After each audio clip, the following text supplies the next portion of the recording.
One world currency. The New World Order. Those are the roots of trouble. I imagine that right now you're feeling a bit like Alice, tumbling down the rabbit hole. Let me tell you why you're here. You're here because you know something. What you know you can't explain, but you feel it. You felt it your entire life. That there's something wrong with the world. You don't know what it is, but it's there, like a splinter in your mind, driving you mad. It is this feeling that has brought you to me. This is your last chance.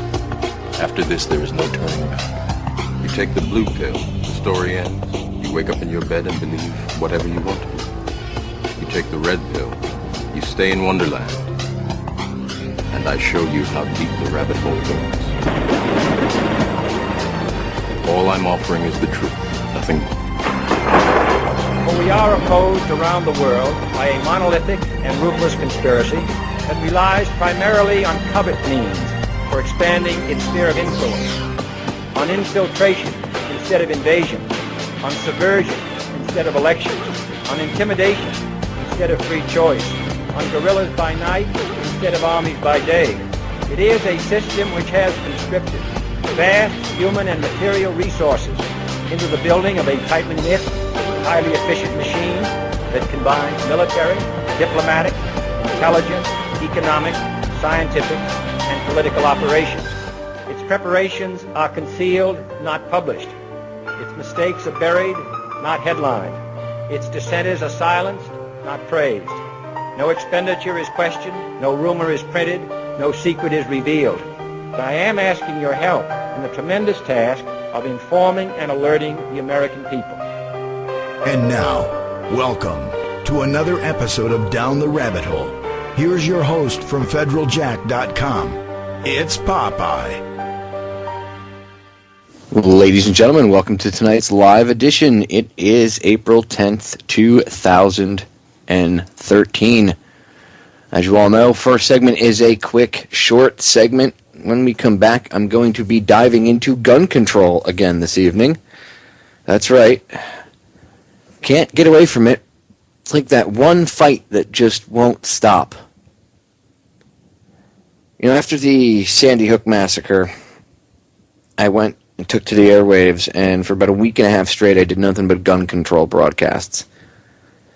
And I knew that the fight was not over. I knew it was going to come back. And here we are again, about 5-6 months later. And same appeal to emotion, same garbage.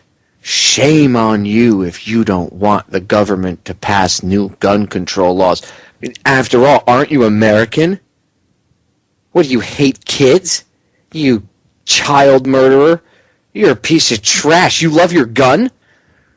Your gun, really? You love your gun over kids? Ugh. You must want to murder children. That's the kind of crap that's being put out over the airways right now. If you turn on CNN or MSNBC, Fox has to, of course, play the we're the opponent, even though they come with the crappiest arguments.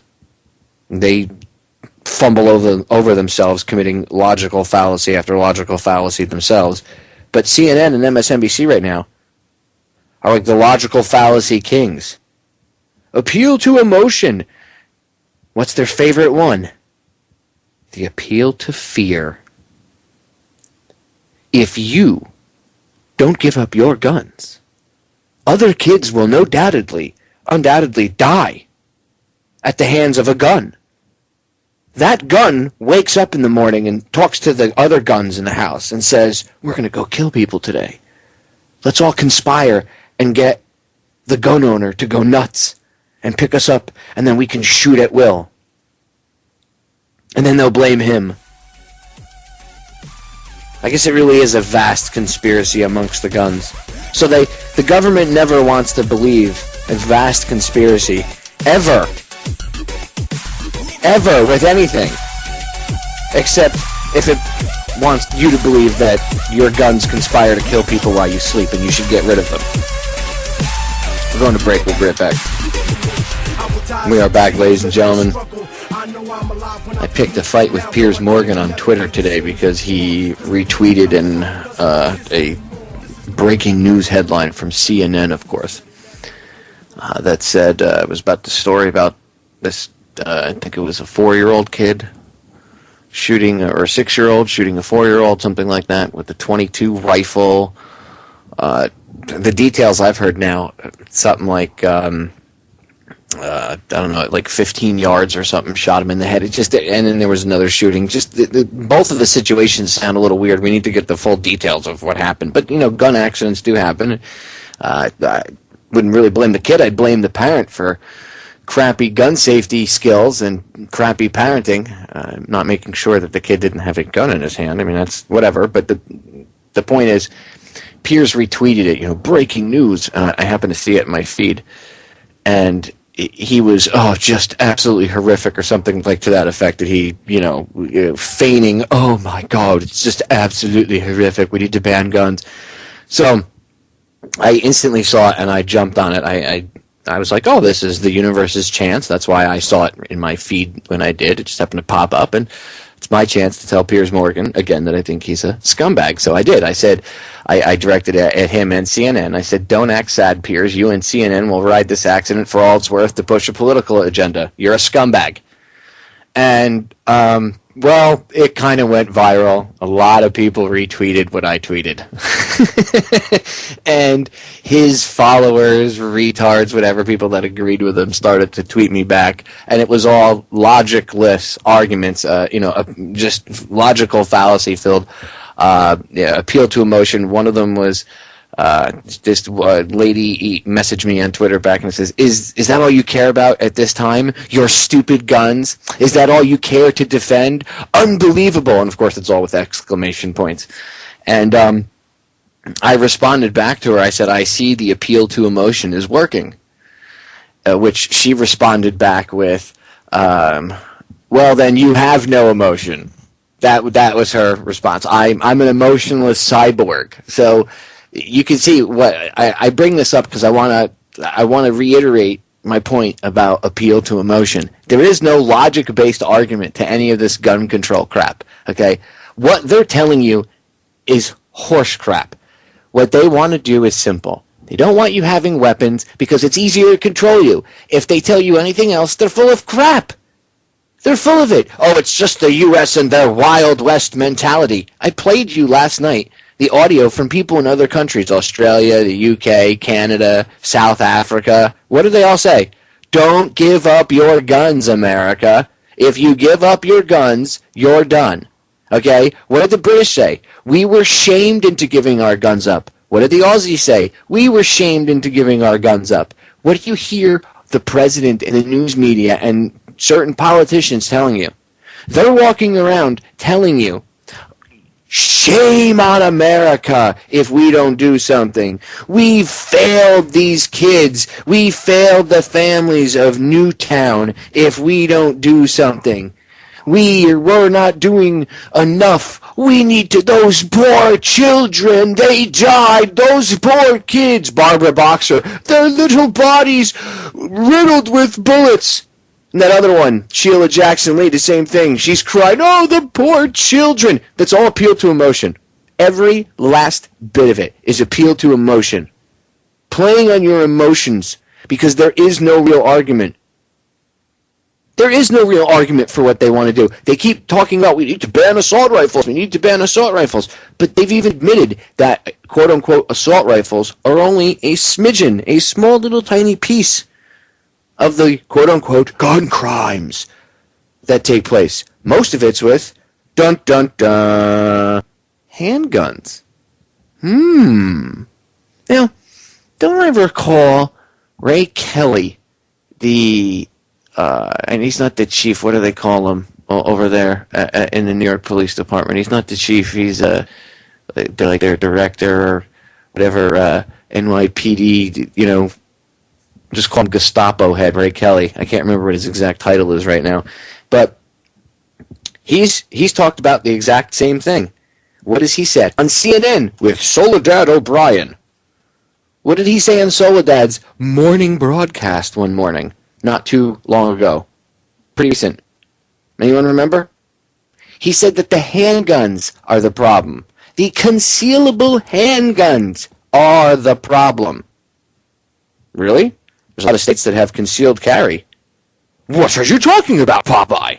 There's no such thing. Yes, there is. Most people that are against guns, I love when they say, well, can you imagine if people were just walking around with guns and you couldn't see them and they were concealed? Psst. More than 50% of the country does. Idiots. So you don't even know what you're arguing. Your biggest fear is already reality, so stop. Like, you're being an idiot. Don't be led around by the nose like a piece of cattle, like a bull with a ring through its nose. Don't fall for the appeal to emotion that these morons are putting across TV. Ed Schultz and Chris Matthews and all these people. Anderson Cooper, the rest of them. Oh, the poor kids, the poor kids. None of them are doing any real reporting at all. At all.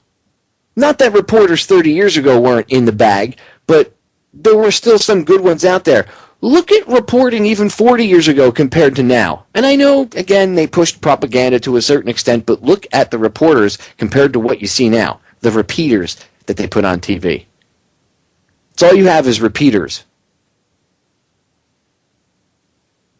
You turn on CNN, it's, oh my God, if you don't ban your guns, you hate kids, and you're a piece of crap, and what is wrong with America? We need to ban guns to save everyone. You turn on MSNBC, it's even worse. And you must be a child hater.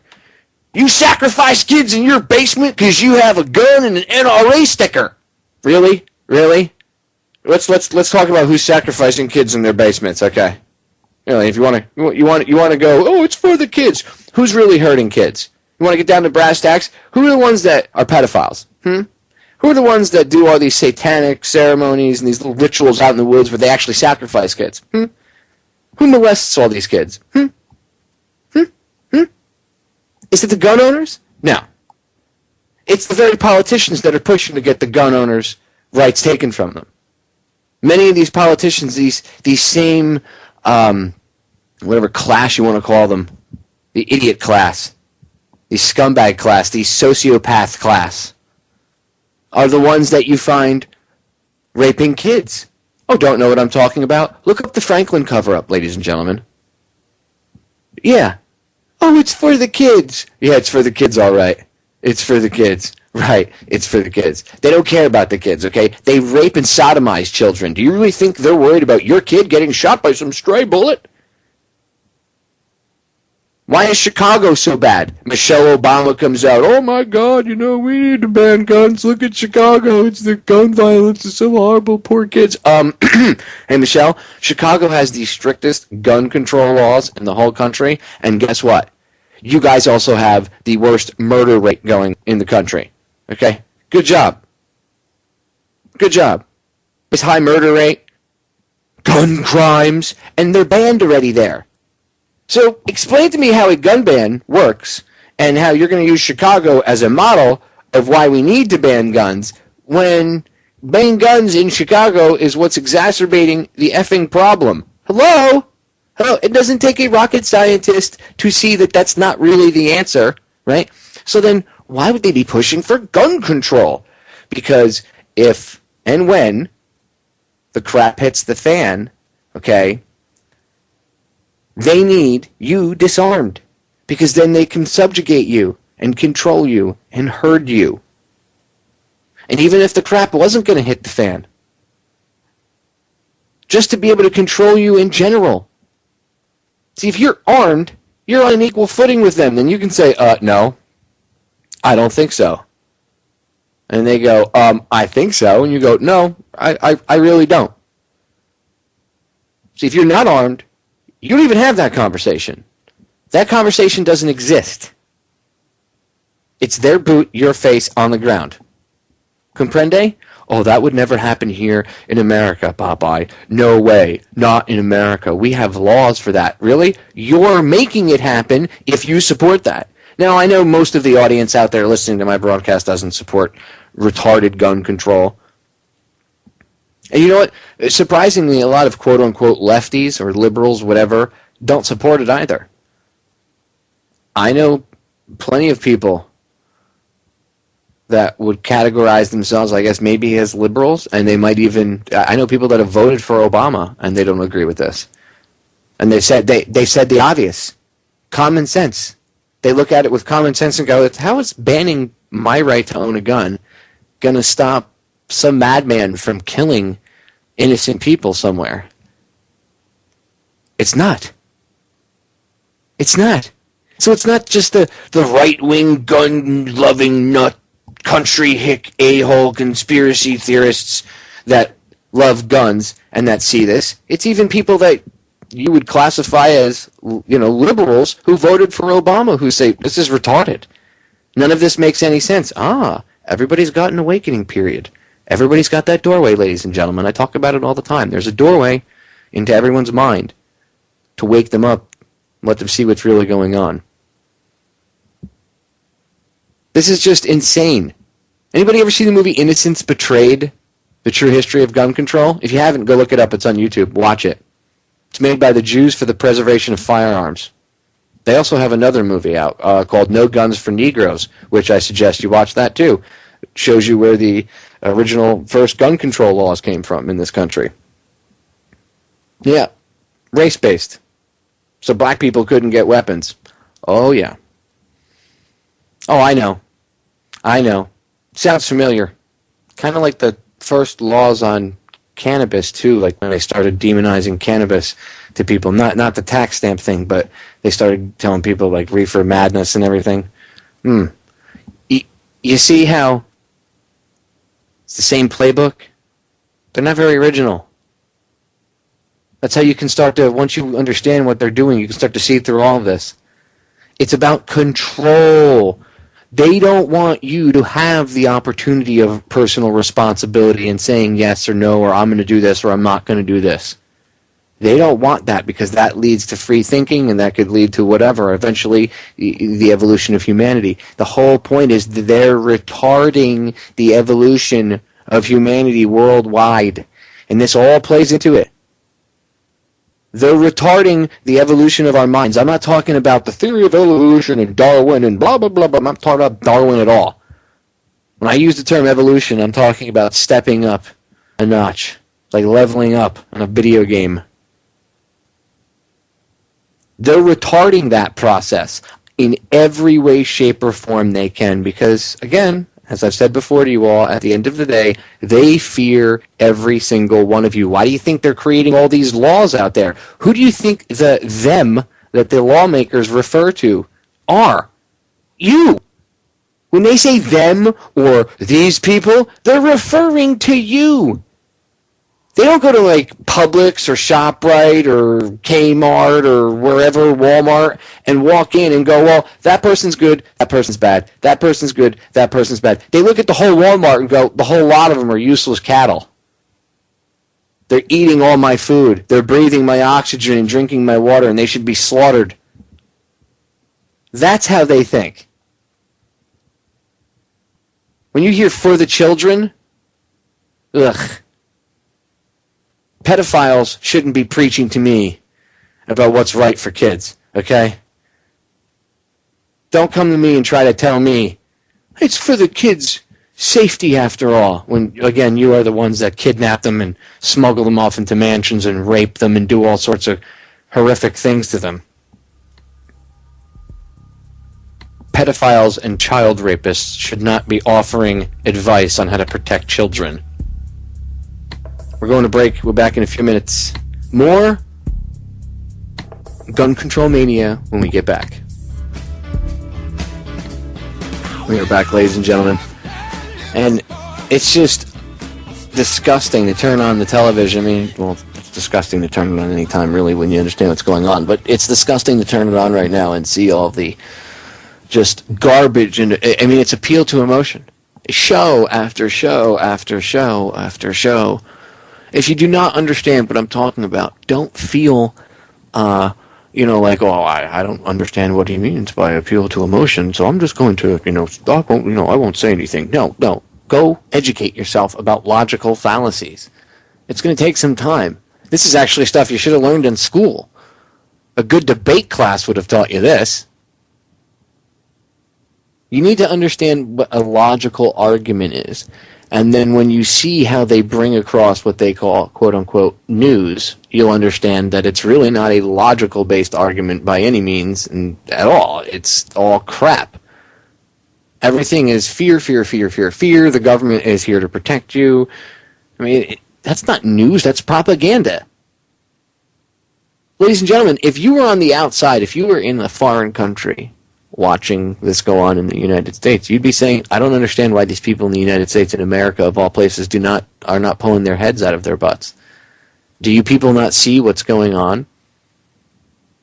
That's what these people would be saying. They would literally be frustrated.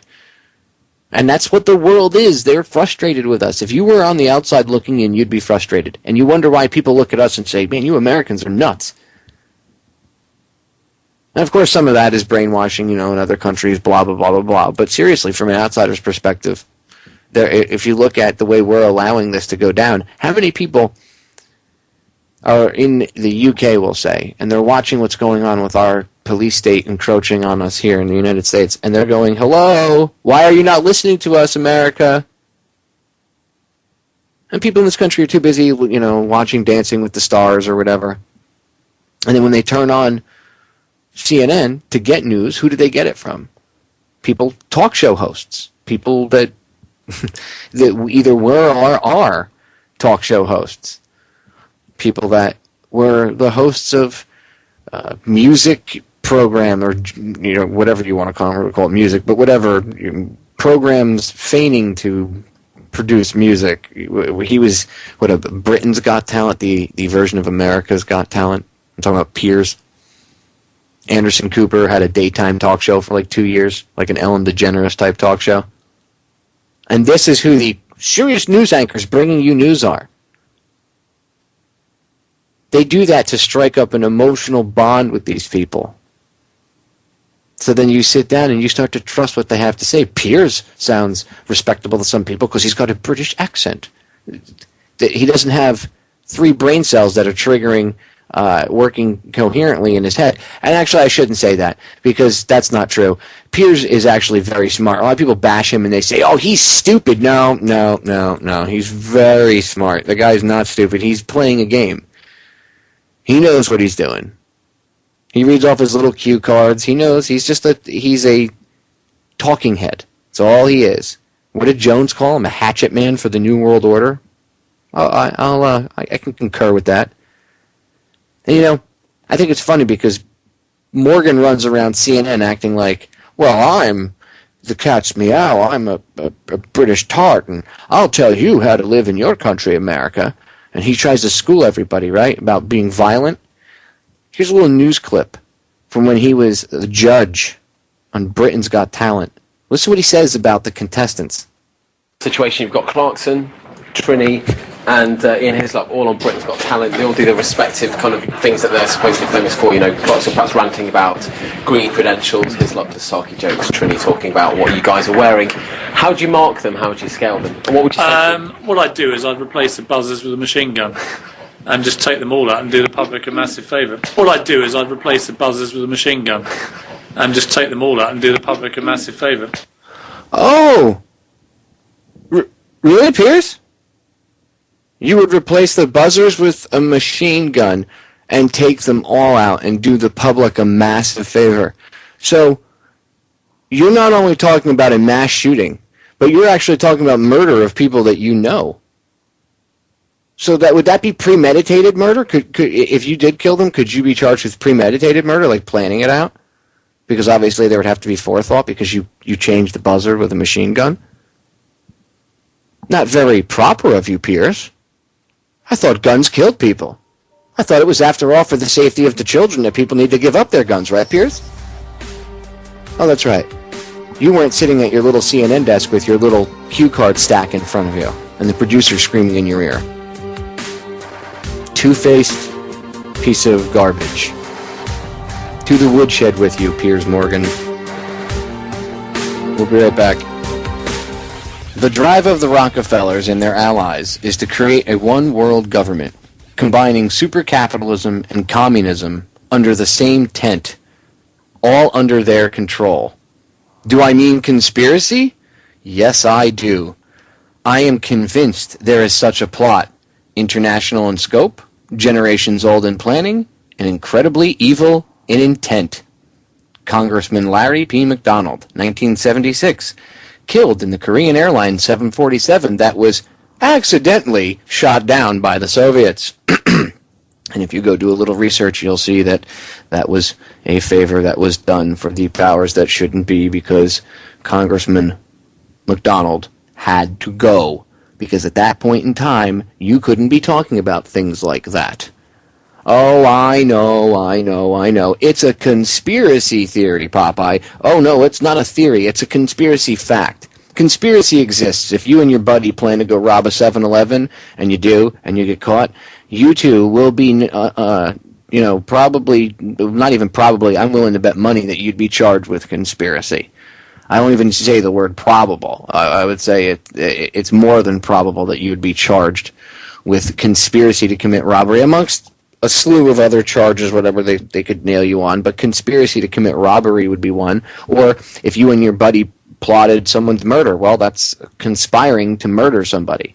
So a bunch of sociopathic scumbags who consider themselves to be elitists getting together in private meetings and plotting world domination, well, yeah, that is a conspiracy. I'd hate to break the news to you. I'm sorry if that's shocking to anybody, but it is the truth.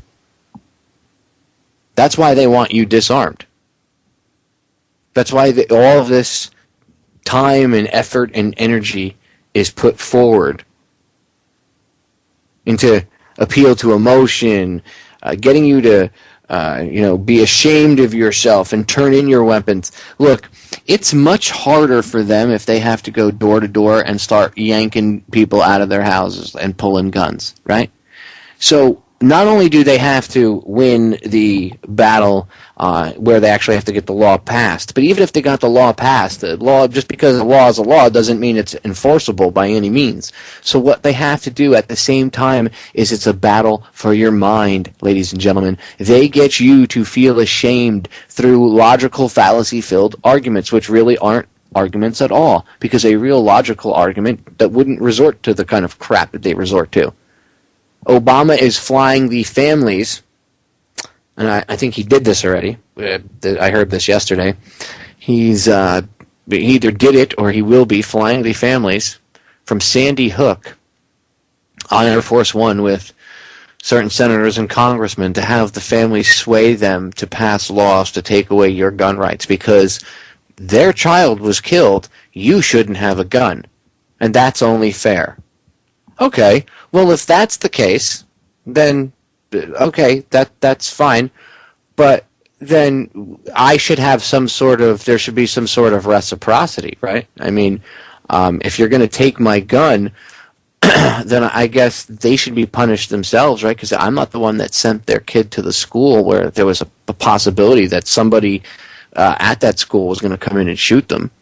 So because I have to give up my guns and Joe Smith next to me has to give up his guns. Well, shouldn't we have some sort of reciprocity? Oh, no. No.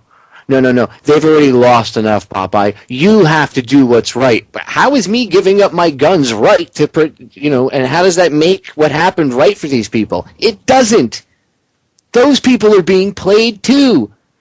They're average, everyday citizens who experienced a very traumatic loss. And I'm not saying that some of them couldn't be, brainwashed or even for gun control before this event. But the majority of them are being, they're average citizens who had a horrific event in their lives a couple months back, and now the President of the United States is taking the time to focus on them. They're being made to feel important. Their emotions are being played with. They're not thinking logically. And the powers that shouldn't be know this. They are master manipulators of people's minds, ladies and gentlemen. They know exactly what they're doing.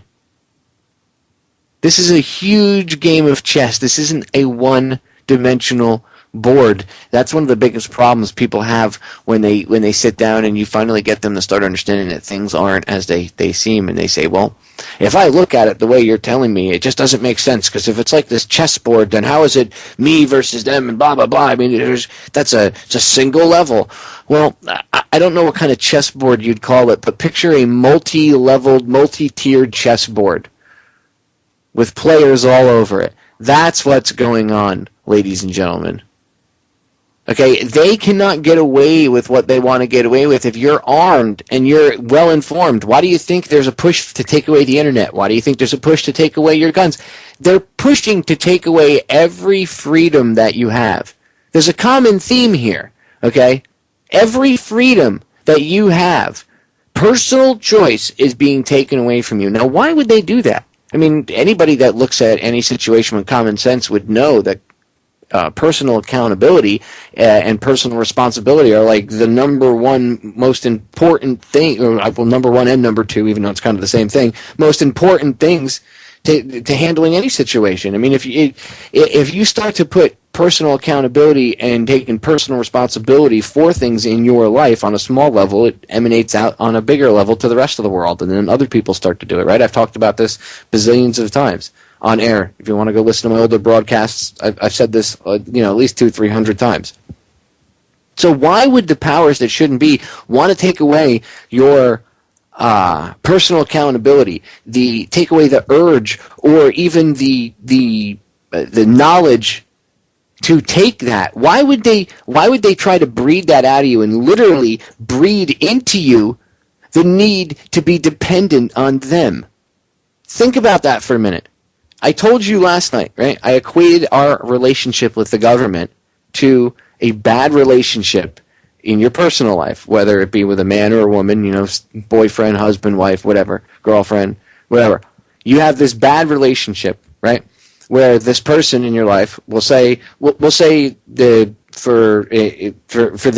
bullying, we'll say an abusive relationship, and the abusive person in your relationship hits you and then tells you afterwards, I'm sorry, I only hit you because I love you. And you go, okay, and you stay. And it's like Stockholm Syndrome, almost. Well, that's what we have. That's what they're pushing on this country en masse.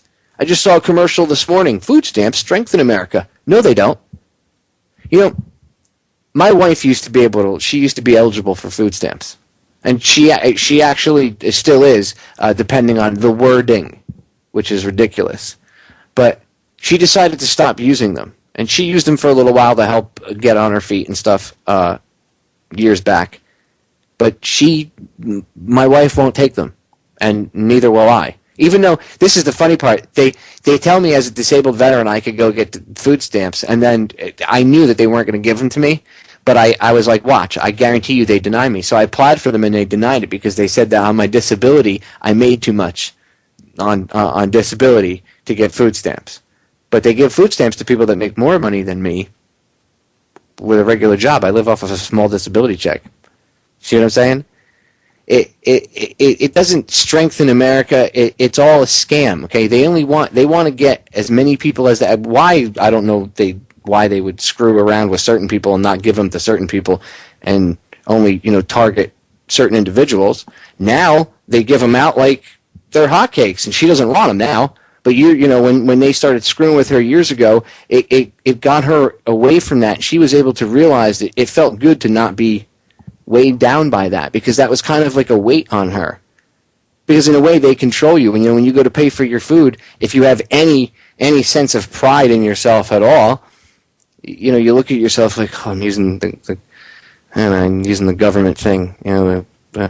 You just have that feeling, right?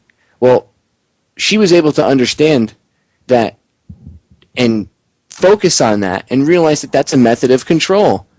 And I myself am glad that she doesn't use them, because then she doesn't have to depend on it. She's free from that. Because now her mind isn't, I got the free food stamps from the government, so I can go spend this X amount of money on useless crap. Nope. She knows that she has to have, when she does her monthly budget, she has to, allocate a certain amount of money for this, a certain amount of money for that. Personal responsibility. But see, if you get on that government dole where you get used to getting money out, and I'm not talking about if you're a disabled vet or anything like that. That's different if you're forced out of work. But what the government's doing is they're giving handouts. Two different things. Okay, and by the way, Social Security is not a handout because people pay into that. They're especially the older people now, like that are 65 and 70. They've been paying into that for 30, 40 years, 50 years. So it's not really. That's not a handout. Word magic is very key here, ladies and gentlemen, and I don't want to get too sidetracked, and off the subject. But the point is, they get people to be dependent on things like food stamps. Okay, that doesn't strengthen this country. That weakens this country because now everybody and their mother is dependent on the government, and that means that the government has to continue to be this growing monstrosity where it keeps getting fed money. Endless amounts of money, and it keeps growing like a cancer. So no, it does not strengthen this country. I know it was a little bit of a long-winded explanation, but I wanted to give you like a personal example, so break it down on a personal level, so everybody can get it. Look, food stamps help those who need it. There are people that really need it, and for those people, I say great. But when you destroy the economy to the point that middle-class women who have a house that I could fit 10 units of my apartment in, like 10 copies of my apartment unit inside this house that's so big, and they're on food stamps, there's a problem in this country, okay? There's a massive problem in this country. And the more people you get dependent on food stamps and dependent on that government dole, well, then anybody that threatens that becomes those people's enemy.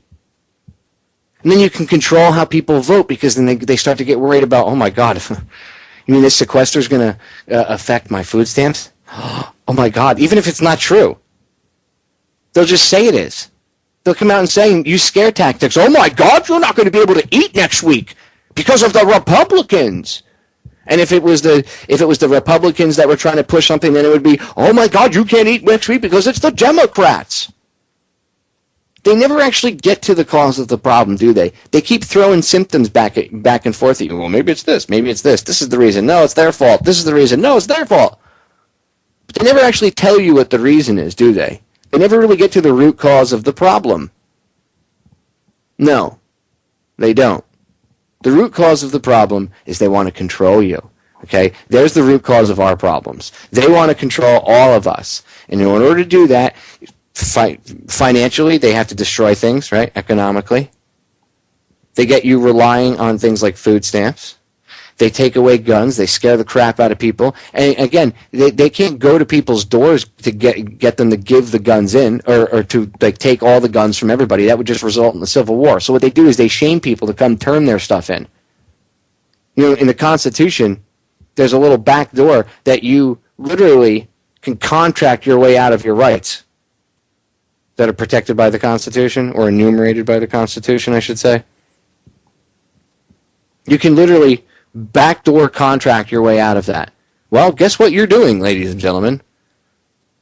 Guess what we're all doing? We're backdooring our constitutional rights. Please, government, I'll give you anything. Just protect me from the boogeyman that's not there, that you guys made up. Personal responsibility, ladies and gentlemen. Personal accountability. Biggest step in getting through any of this. Because then you'll realize that they're irrelevant. Politicians don't solve problems. They just try to come up with laws. When was the last time you actually saw a bunch of politicians sit down and come up with a solution? Not a law, a solution. You haven't. We're going to break. We'll be right back. Quote, I think the subject, which will be of most importance politically, is mass psychology. Its importance has been enormously increased by the growth of modern methods of propaganda. Although this science will be diligently studied, it will be rigidly confined to the governing class. The populace will not be allowed to know how its convictions were generated. Bertrand Russell. You want me to repeat that one more time for you? Okay, I will. because I think it's important that you hear this. I read this last night, and I'll read it again. Again, and I quote, "I think the subject, which will be of most importance politically, is mass psychology. Its importance has been enormously increased by the growth of modern methods of propaganda. Although this science will be diligently studied, it will be rigidly confined to the governing class. The populace will not be allowed to know how its convictions were generated." That last sentence, ladies and gentlemen, did you hear what Bertrand Russell was saying back in 1953? Listen to what he said. The populace will not be allowed to know how its convictions were generated. The populace, us, will not be allowed to know how its convictions were generated. Your thoughts, ladies and gentlemen, your emotions, the things that you act on. Oh, those poor children that died, a horrific death, those, as what's a boxer said, their bodies, their little tiny bodies riddled with bullets. Completely unnecessary, all appealed to emotion. I'm going to read that line again. The populace will not be allowed to know how its convictions were generated. You will not be allowed to know how your own convictions were generated. You understand what he's saying? I think the subject, which will be of most importance politically, is mass psychology. Hello? What do you think you see going on when you turn on CNN and MSNBC?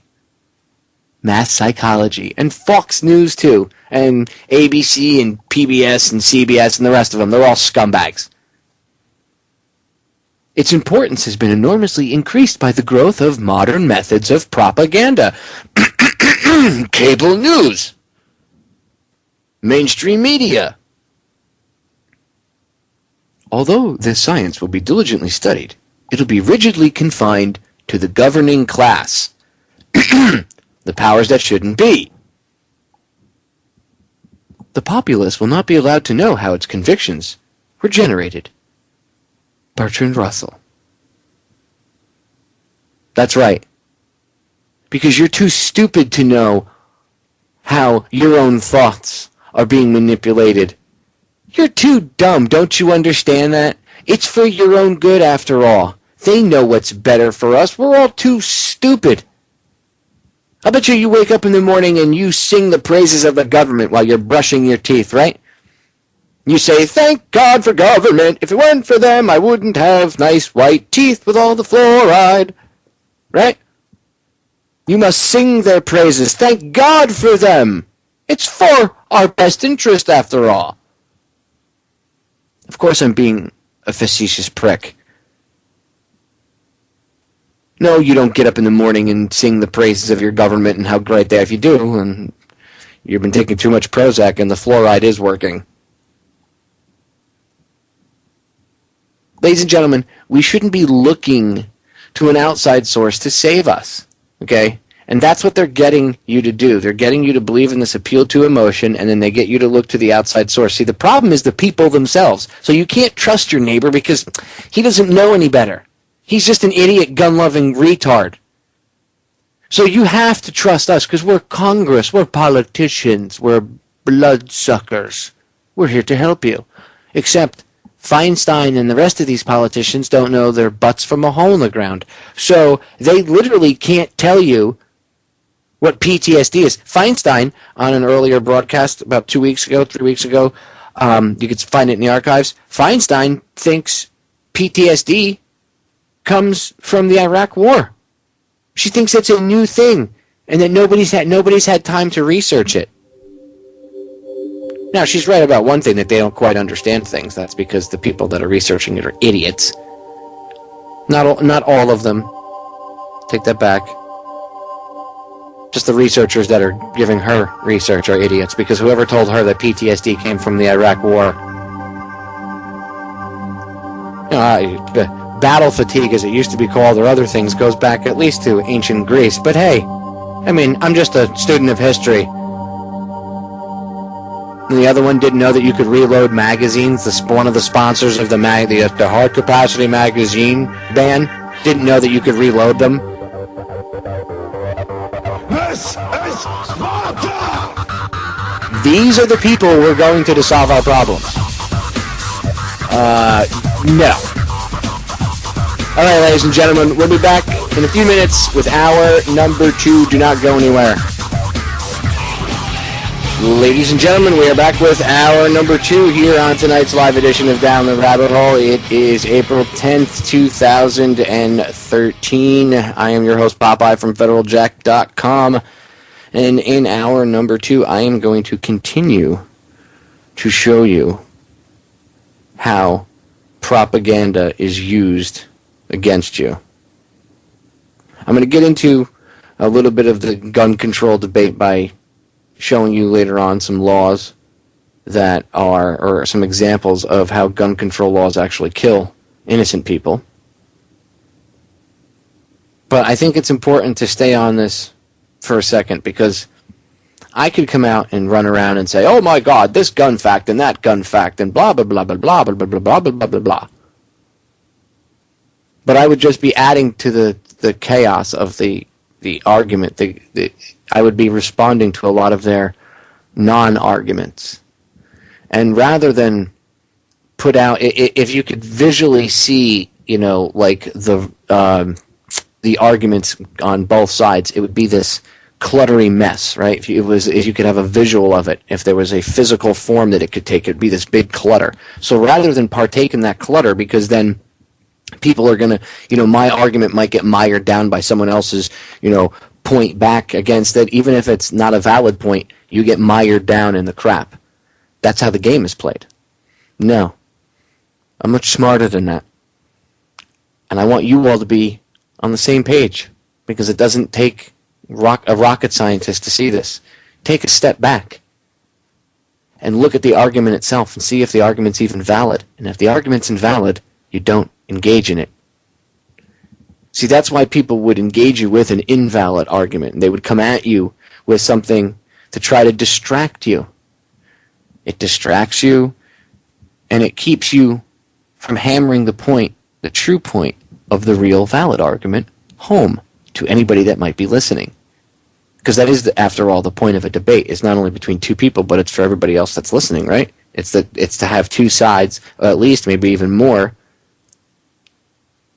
and get the information out there, right? That's what a logical filled argument really is about, to have all different opinions, a couple different sides maybe, as long as they're filled with logic, not logical fallacies. People don't understand this stuff. And they fall prey to what the mass media, the mainstream media, are kings at, which is manipulation. When we get back, I'm going to play a clip for you that's going to, you'll be able to listen to it. You can find it on YouTube, but you'll be able to listen to the audio in it, and you'll learn how you're manipulated. And a lot of it's already what I've said, but you're going to hear from a few people in it, like Alan Watt and a few others, and you're gonna understand things on a much different level, I promise you. It is my job to give you the sunglasses, ladies and gentlemen. If you don't know what I'm talking about, you need to go watch the movie They Live by John Carpenter from the 80s. Go watch it with Roddy Piper. See, it's my duty to give you the sunglasses and let you see what's going on. What you do with that information, well, that's up to you. Again, personal accountability. We'll be right back. All right, ladies and gentlemen, we are back. I want to get right into this audio clip for you. Listen how television and sports are used to manipulate your thoughts. And that's important. See, I could sit and argue, again, and focus on the gun control issue itself, which I will get into a little bit here in the second hour. But as much as I'm going to be hammering away on this over, however many shows, right, this gun control fight, I think it's important to take a little bit of time and help you understand the fundamentals so that you can take a step back and actually look at the garbage that's being pumped out, and instead of sometimes engaging in all of it, because a lot of it's very tempting, especially once you've got those sunglasses on, to start engaging these scumbags. Well, a lot of it is put out there to lure you in for just that reason. As I said, Piers Morgan is a smart guy.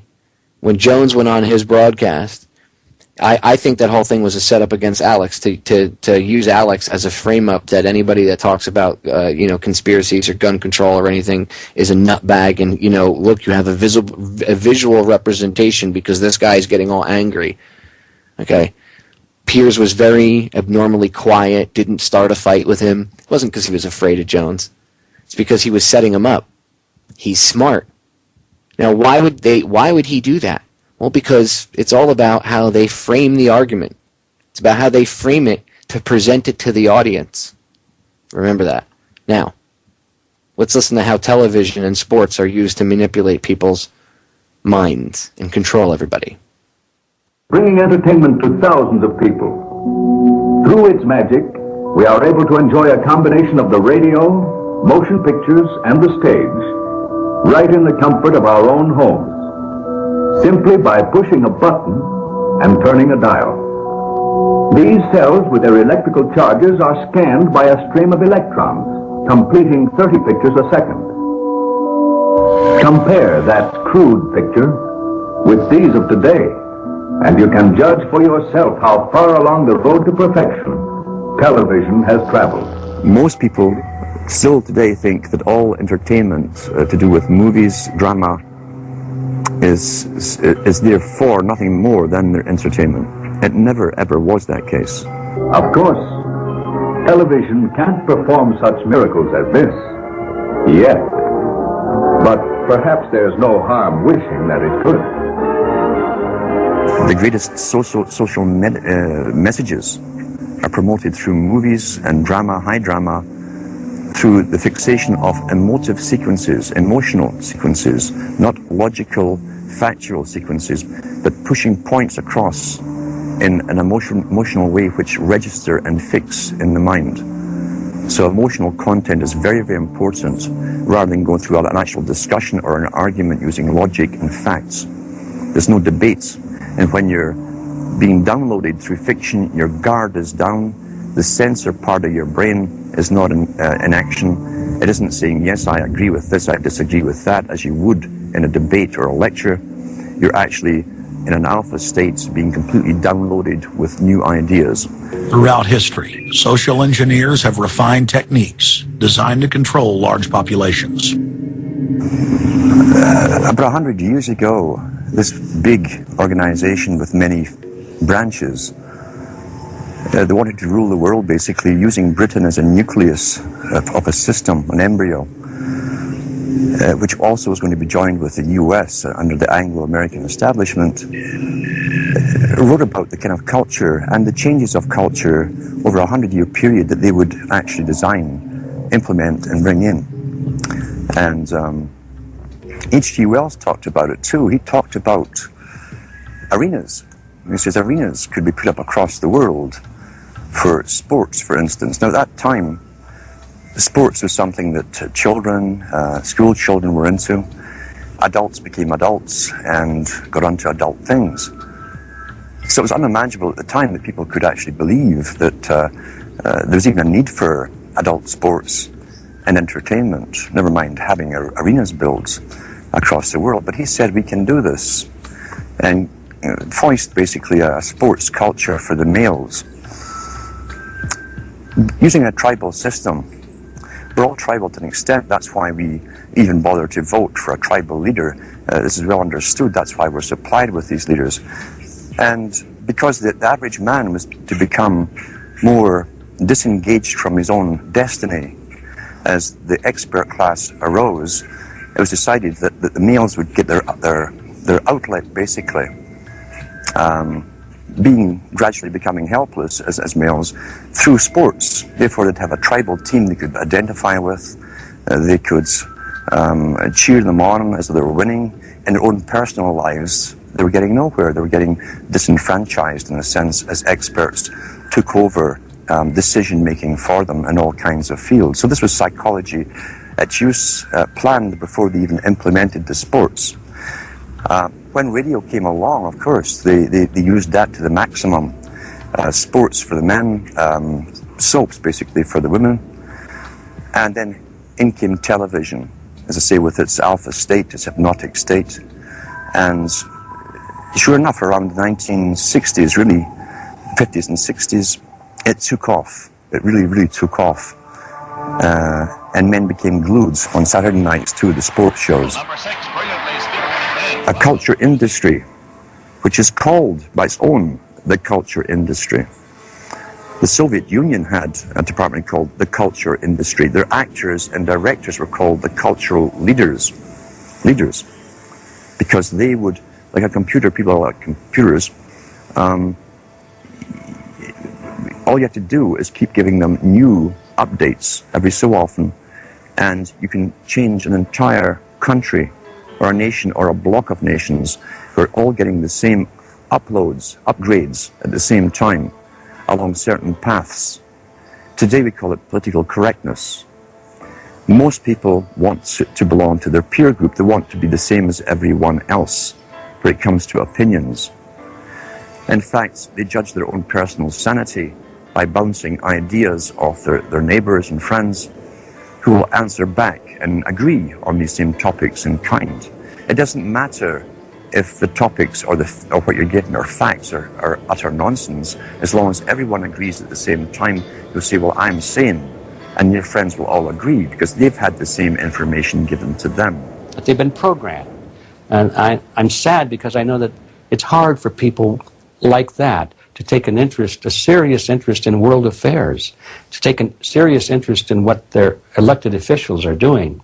And they're not going to be really inclined to study or discover the deception that's being used against them. And so I'm sad because I see all of that in a flash in my mind as being an indication of how easy it is for the masses to be manipulated. The scientific dictatorship understands what makes human beings tick. They understand our psychology. They've studied it, and they're using it against us. But the minute the public awakens to the fact that there is an agenda to manipulate them, and the second the public realizes that they are being conditioned and controlled, the establishment begins to lose that edge they've got over people. So all I ask viewers to do is to think for themselves and to study public relations, to study advertising, to study propaganda, and to realize how much of it is out there in their daily lives. And then make the decision for yourself. I just want people to think on their own and to not have their decisions and their thoughts and their ideas pre-packaged and basically downloaded into them. If it's on TV and a famous face says something, then it must be true. He doesn't have to show you facts or anything else. You've been brought up with these faces. That's why they keep these guys on television into their 70s and 80s. You've grown up with this father figure who's on television every night at 6 o'clock, in your house, in your room, staring right at you, and he's a father figure. Would he tell you a lie? So you naturally never suspect him. And this same man will lead you through new topics. He'll introduce experts on the topics. They'll have a little summary at the end of every talk, and you are now left with the conclusion that's presented to you. You don't arrive at it, it's given to you, and it's good enough for you. When I was growing up, people were talking on their front porches, neighbors were playing baseball, there were nightly barbecues. You don't see that anymore. We've lost our communities. You drive through neighborhoods, you see the blue glow of television sets. We're losing our humanity. So, if you want to rebel against the globalists, the social engineers, start by turning the TV off a few hours a day and actually getting to know your neighbors. Getting outside that comfort zone, expanding your horizons. By coming together as communities, by getting to know our neighbors, we defeat the social engineers. We're programmed today perfectly, just like machines. This is the best day of my life! We tie this in with the Brzezinski. Brzezinski said in 2 Ages Now, this guy was way up with the NSA. He's a master politician. He admits he works in 20, 50-year periods to do with geopolitics in other countries. But he said himself, the public will shortly be unable to think or reason for themselves. He was meaning by that the form of information that was given to them, the type, the formulas that were in use then in the 1970s. He says, eventually they'll be unable to think or reason for themselves. And eventually, he said, they will expect the media to do all their thinking and reasoning for them. Well, that's happened today. That's why people today can't think outside of the programming from television. Zbigniew Brzezinski, Obama's main foreign policy advisor, talks about how a cult of personality can be artificially manufactured to influence the masses. In the first months of my administration, to pull our economy... Oh, goodness. Sorry about that, guys. To pull our economy back from the brink, including the largest and most sweeping economic recovery plan in our nation's history. We're gullible, but we're also willingly gullible. We want a human being, a big daddy, to come along and make everything right for us. And as long as we believe that, we'll always basically get shafted. In addition to John, sorry, I just noticed that I jumped the gun here. Go ahead and move it up. I'd already introduced all you guys. It's the presidential reality show. But when it became an Oprah production, it became slick. You don't have a president, you have an actor. They say that politics is show business for ugly people. You got it. What am I going to tell the president when I tell him his teleprompter is broken? What will he do then? He'll have to pack his crap and go, just like you, Joe, and the rest of you scumbags. You see, ladies and gentlemen, how they manipulate us? We need to stop allowing it, because that's the biggest step. And in order to stop allowing it to happen, we need to be aware as to what's going on. And now you are. Like G.I. Joe said, now you know, and knowing's half the battle. See? I took one thing away from those stupid 80s cartoons, right? Now you know, ladies and gentlemen, and knowing is literally half the battle. Now, what are you going to do with that information? Are you going to further research it? That's what I urge you to do.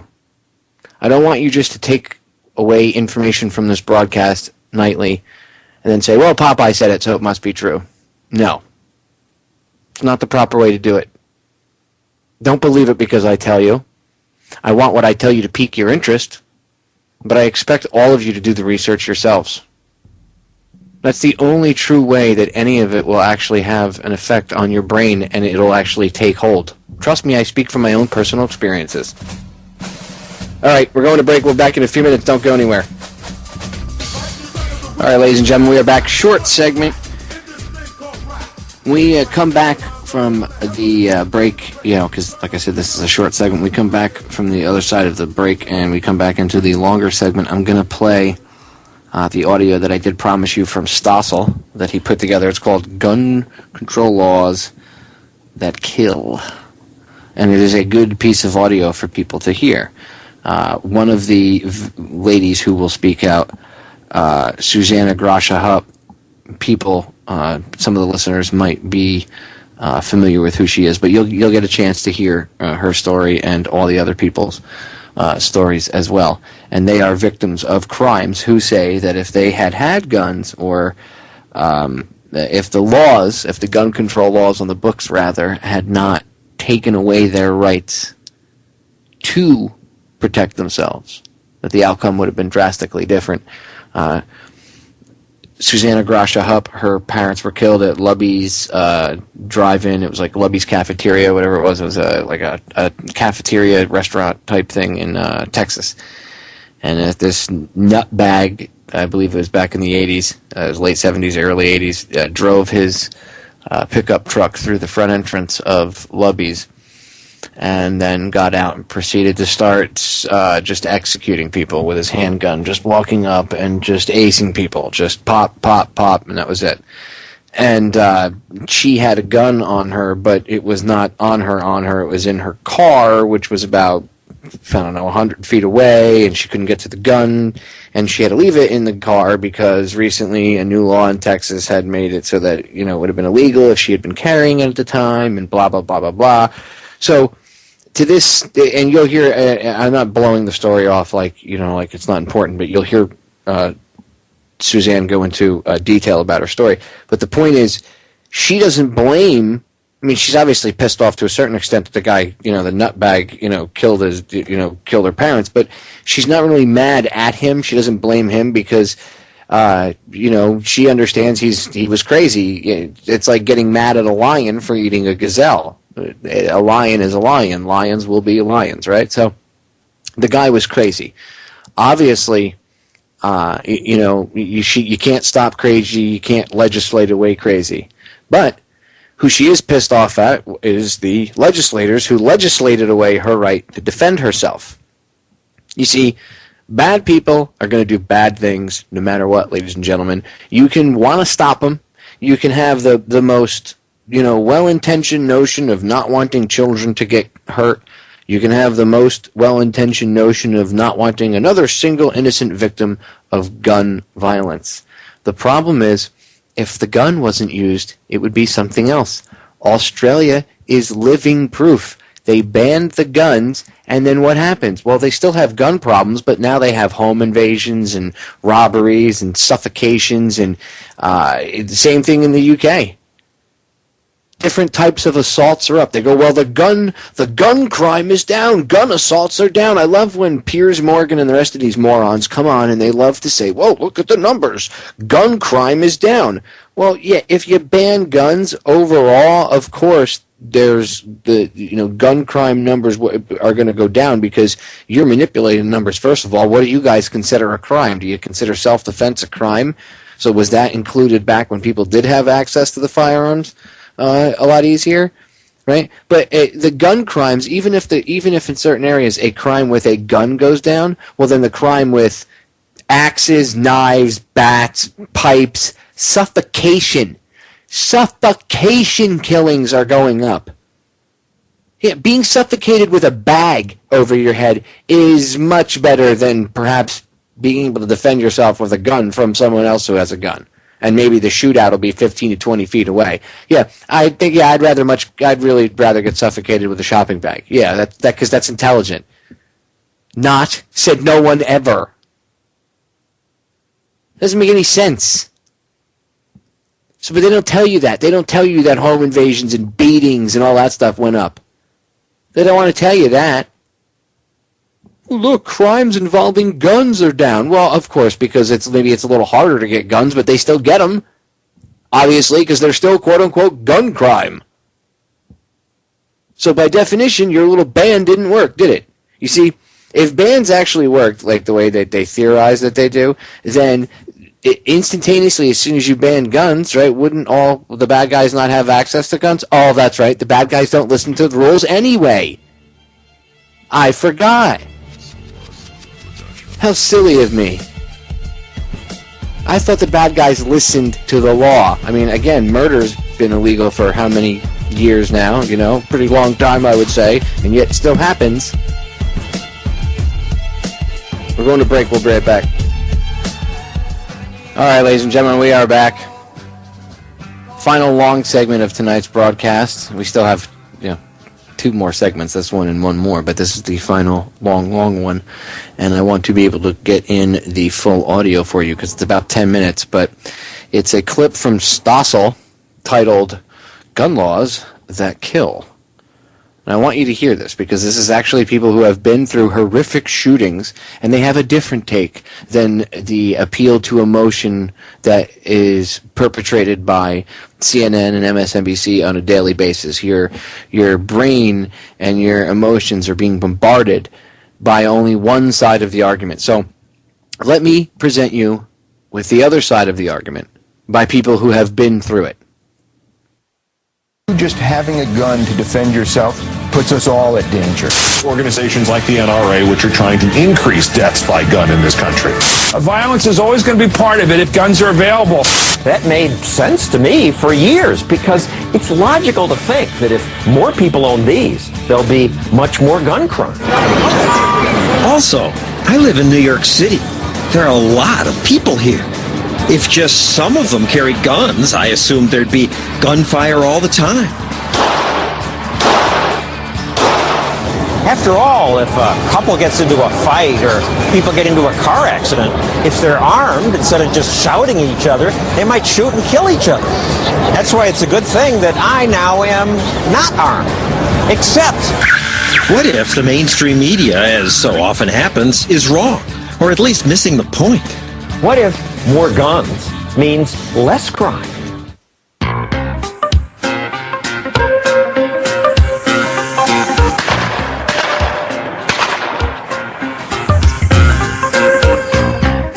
What about the idea of concealed carry, that a person should be allowed to have a pistol on his person, concealed? I think it'd be a wild, wild west. Oh, yeah? In New York City? Are you kidding me? There'd be a lot more aggression. There'd be a whole lot more shootings. So I believed that for years, despite having become a libertarian. It was just intuitive. If everyone around here has a gun, that would lead to much more gun crime. But then I read a book titled More Guns, Less Crime. It's an odd title. It was sort of a head spinner for me. How can more guns lead to less crime? So please welcome the author, John Lott. So how can more guns? Your fans here. Well, we have a biased audience. It's nice to have that once in a while. But why less crime? Make your case. Just as you can deter criminals with higher arrest rates or higher conviction rates, the fact that a would-be victim might be able to defend themselves can also make it riskier for criminals to go and commit crime and deter some of them from doing it. My research finds that the police are probably the single most important factor for reducing crime, but I think the police themselves understand that they virtually always arrive on the crime scene after the crime's been committed. And that raises a question. What do you advise someone to do when they're having to confront a criminal by themselves? And simply telling people to behave passively actually turns out to be pretty bad advice. But people injure themselves accidentally with guns. They kill themselves with guns. They get angry and shoot someone in a heated moment. Right. Guns make it easier for bad things to happen. But they also make it easier for people to protect themselves and prevent bad things from happening. The question is, what's the net effect? I can't find a place in the world where we've had a ban on guns and you haven't seen an increase in murders afterwards. Concealed carry terrifies a lot of people, and many people would be shocked to know how many states already allow it. And here is, I think, a very cool map that shows which states already have it. States that have concealed carry laws are colored yellow. This was the law in 1986. That's 25 years ago. Over the years, more and more states changed their laws to allow concealed carry. The mainstream media and my neighbors are so isolated here in New York City and Washington, D.C. Most of us have no clue that carrying a concealed weapon is already legal in most of the country. More places all the time, legal guns, yet crime does keep dropping. More guns, less crime. Dennis? When John says that the consensus of experts is that these laws have led to the crime decrease, that is absolutely wrong. That is, and what he does is he conveniently excludes from his analysis all of the public health researchers that have weighed in on this. John, and time again they have said that John's data simply does not support his conclusions and that this is a very dangerous policy. Bad data. Some people have said that. Well, academics at over 200 different universities have looked at the data that I've had given out. We've had dozens of academic studies been published in peer-reviewed journals that have looked at the research that I've done. All right, well, we have this chart from your book that shows violent crime rates after concealed carry laws passed. Here it is for murder. It's impressive. If after the law passed, crime went down. Well, we hear about the murders and robberies. We don't often hear about the murders or robberies that are stopped because someone has a gun. Sometimes people just show a gun and the robber runs away. Mark Walters says he pulled a gun and a robber ran. Nikki Gozer says because she could not pull a gun, her husband was killed. Susanna Hupp says her parents were killed because of gun restrictions. So, Susanna, let me start with you. You and your parents went to a restaurant. What happened? Well, at that time in the state of Texas, we weren't allowed to carry, and so many of us had our guns out in our car. A madman drove his truck through the window and very methodically began executing people. He had complete control over the situation, and the short version is that he killed 23 people, including my parents. And I was very angry because I didn't have the opportunity to at least change the odds. And had you had your gun, you would have stopped him. You know, you can argue that back and forth. As your other guest said, you can what if it to death. But the one thing I don't think anybody can argue with is that it would have changed the odds. Not one of these mass shootings has occurred in a place where guns was allowed. I mean, stop and think of that. I can't think of a single place where a mass shooting has occurred where guns were allowed. These people look for fish in a barrel. They look for easy targets and high body bag counts. And at this restaurant, you weren't the only person who left her gun in the car. Yes, sir. There were a number of people. My manager friend, a young woman that was killed, her gun was out in her car. A man whose wife was killed. My parents had just had their 47th wedding anniversary, and when we had an opportunity to get out, my mom chose to stay with her mortally wounded husband, and so she was killed also. And Susanna, you wrote a book about this.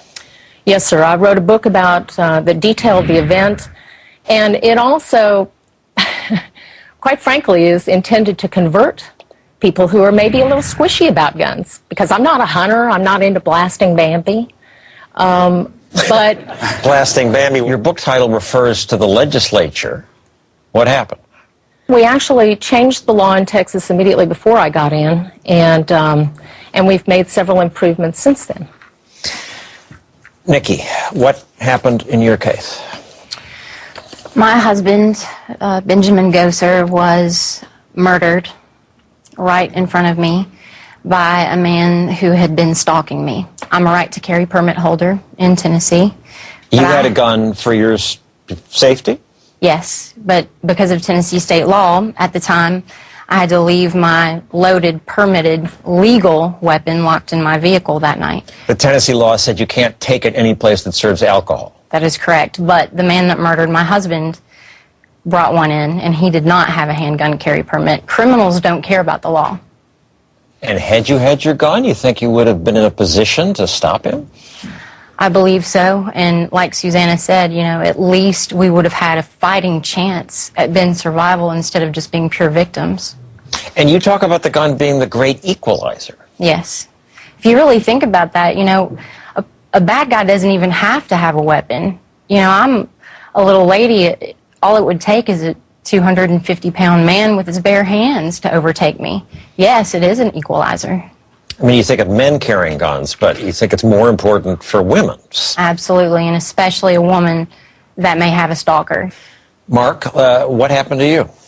In 2002, my daughter was 2 weeks old. I was on my way to work, and I found myself the intended victim of a apparent carjacking attempt at about 6:30 in the morning. I had a lawfully carried Glock sidearm. I unlatched my seatbelt, drew my weapon, and stopped the attack or the impending attack against me. Just by showing the gun? Just by showing the gun. Just by showing the gun. And yes. we don't know how often that happens because that doesn't get reported. No, we do, actually. There are estimates. The Department of Justice is at about 800,000 is the lowest I've seen. The Gary Kleck has done studies that show approximately up to 2.5 million times. So I became one of those statistics. The founders had just fought the American Revolution. They'd seen friends and family members die in the struggle to be free from tyranny. They wanted to make sure that people could defend themselves against an oppressive government. One of those founders, George Mason, observed, to disarm the people was the best and most effective way to enslave them. Now, don't get me wrong, I'm not saying we ought to take up arms against our government, but I'm saying the founders were onto something that is captured by this bumper sticker. Politicians prefer unarmed peasants. And that's the truth. Politicians prefer unarmed peasants rather than armed equals. Because then they can boss you around and control you and tell you what to do and become your savior and tax you and bully you. The bully doesn't want you to be equal with him. He wants you to think that you're not equal. Even though in reality we all are equal, right? That's how one controls another. If you're going to do the controlling, the first thing you do is get the person that you're going to control to think that you're above them, so that it's almost makes your job, them doing it for you, if you will, makes your job much easier. Because they automatically come to you instead of you being required to loom over them, even if you do, because that's how you continuously make them come to you, is the use of fear. You would be controlling every aspect of their life. You would be pumping, don't do this or you'll burn your hand if you touch the stove, don't do this, don't do that, right? Well, that's what the mainstream media does. They're the mouthpiece for the nanny state control system that says, no, don't do this, don't do that. You might burn your hand. You might hurt yourself. It's for the kids. We have to save the kids. We can't let this happen. We have to prevent bad things. And then they push that idea into people's heads that, yes, it's our job. The politician's job is to prevent bad things. That's literally what people believe now. They go to the politicians to stop, all their problems and everything that's going on. They'll literally go to the politicians like they're Superman or Wonder Woman, as if the politician is going to fly up into the sky with a cape and snap their fingers and everything is going to be okay. The same thing can be said about what happened with the Ron Paul revolution. Okay, it's a perfect example. A lot of people, and not all of them, but a lot of people really bought into Ron Paul himself, that if he got into the office, if he somehow got elected president, right? If we'll say that he got in January when he took his oath of office and he swore in, then instantaneously he would land on the lawn with a cape and everything would be better. I mean, there were literally a lot of people that thought that way, and it's that same thing. You're not looking to yourself to solve the problems. You're looking to this exterior force to solve the problems. And in this case, we've been programmed over a very long period of time that's what we're supposed to do. You're supposed to. Why do you think people call the cops when they go to like Wendy's at the drive-in and they don't get their burger their way, or Burger King or McDonald's? Google it. Go on I hate using that term. Start page it. Whatever. Go on YouTube and look up idiots call 911 for dumb reasons or whatever, or stupid 911 calls, or whatever you want to title it. And you'll see video after video, people like calling the cops because they didn't get their shake and they flip out and they get arrested. And everybody goes, why the hell would you call the cops for that? Because they're programmed just like you are. If you got into a fight with somebody, if you had bad words with someone, how many people would instantly call the cops and have the cops come over? Oh, my neighbor yelled at me. How many people just wouldn't settle that with their neighbor? Right? Same thing. Being programmed to go to an outside source, go to the state. Oh, save me. No, the solutions to our problems are an inside job. We'll be right back.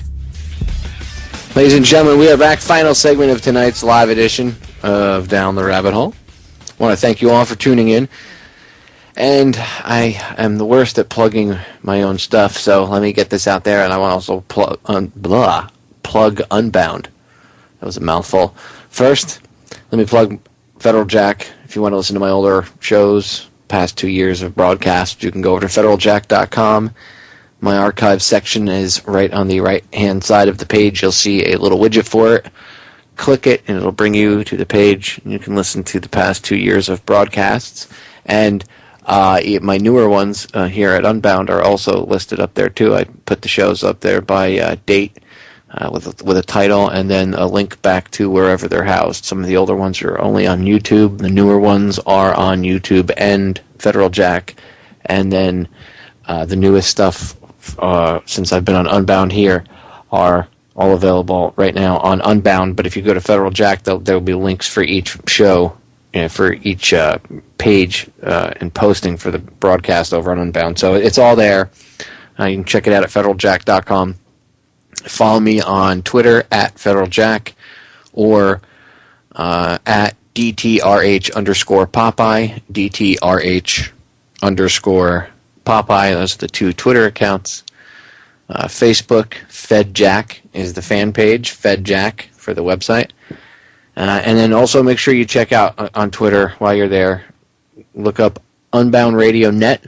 That's the Twitter for Unbound. Follow it. Unbound Radio on Facebook. Give it a like. Give it some love. Pass it around to your friends like a joint at a frat party. Let everybody know about it. Great radio. Awesome network. I love being here. It's a cool place to be. Awesome place to be broadcasting from. And if anybody wants to email me or get in contact with me, the email is vfor911@gmail.com. v4911@gmail.com. So it's vfor911@gmail.com. It's an older email that I've had, but since the other one that I made for my radio show over at Yahoo a while ago, for some reason people have an issue emailing me there, and I don't know why. So if you want to get in touch with me, just email me at vfor911@gmail.com. Questions, comments, articles, stories. So, I mean, I'm not promising that I'm going to read your story if you send me an article or whatever on air, but if you send it to me and I think it's important, I'll definitely post it, even up on Federal Jack. And I'll probably talk about it on air, even if I only mention it in passing, because there's tons of other stuff. But and if you email me and I don't email you back, don't think that I don't read them and I just round file them. It's just I'm pretty much a one-man operation with most of my stuff, except for my IT stuff. If it weren't for my two IT guys, I'd be up the creek without a paddle, as they say. But the point is I'm slammed, so if I don't email you back, don't take personal offense to it. I do read my emails, and I do appreciate every single one of them, and I appreciate all of the listeners. I come on here live 5 days a week. I don't get paid for this. This is all volunteer. I do this 2 hours a night, 5 nights a week, 10 hours a week I give you volunteer. Just the way I am. Since I was a kid, I was a volunteer firefighter, joined the military voluntarily, so it is my duty to wake people up. If I want to live in a better world, then I need to do something about it. And that's what I hope you take away from this broadcast. At the very least, one of the things that you take away from it is that you should do the same. And if you do the same, then the world will change for a better place. And I'm not talking about this crappy change that you hear these politicians talk about. Oh, lean forward. You mean lean leftward. Socialist, commie. I won't even go there because I know they're trying to remain family friendly. It's rough. I have a sailor's mouth, so it's not easy. Anyway, ladies and gentlemen, you and me and everybody else, we are the solutions. The politicians are not the solution makers because they don't make solutions. The only thing that they make is laws. That's why they call themselves lawmakers. Otherwise, they would call themselves solution makers, and they'd call it Solution Hill, not Capitol Hill. And I may remind you that Capitol Hill goes back to ancient Rome. Oh, yes. We need to learn all of this, ladies and gentlemen. You need to educate yourself as to what's going on. This stuff is true. This stuff is real. They're not problem solvers. They call themselves lawmakers. Sometimes maybe a law is good, but let me ask you something. Think about it. If you tried to take that same approach to your personal life, would anything ever get solved in it? Think about that for a second. Instead of solving your own personal problems, right? If you tried to make a law banning that personal problem from your life, would the personal problem go away? No. It wouldn't. It's not about what they tell you it's about. It's about controlling you, me, and everybody else. One of the easiest ways to defeat that control is to make it irrelevant. You make it irrelevant by stepping up and outside of the box. This is Sparta! Empower yourselves, ladies and gentlemen. Be an autodidact. Educate yourself. With that, I will bid you adieu. Till tomorrow night. Love you all, and I'm out of here.